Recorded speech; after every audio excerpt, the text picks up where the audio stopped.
আসসালামু আলাইকুম ওয়া রাহমাতুল্লাহ। আপনি কি কখনো ভেবেছেন আমরা যখন ঘুমাই তখন আসলে আমাদের সাথে কি ঘটে?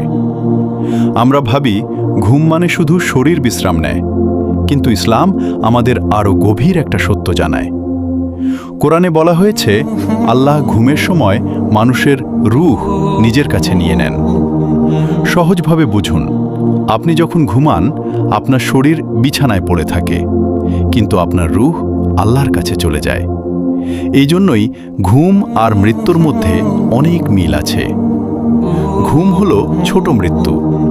তারপর কি হয়? আল্লাহ যদি চান তিনি আবার আপনার রূহ শরীরে ফিরিয়ে দেন। তখন আপনি সকালে ঘুম থেকে উঠে যান। আর যদি আল্লাহ রূহ ফিরিয়ে না দেন, তাহলে মানুষ আর কখনো জাগে না। এটাই হলো মৃত্যু। ভাবুন তো, আমরা প্রতিদিন ঘুমাই, কিন্তু কেউ গ্যারান্টি দিতে পারে না সে আবার সকালে উঠবে। তাই আমাদের কি করা উচিত? ঘুমানোর আগে অবশ্যই উজু করে নিন, দোয়া পড়ুন আর আল্লাহর কাছে ক্ষমা চান।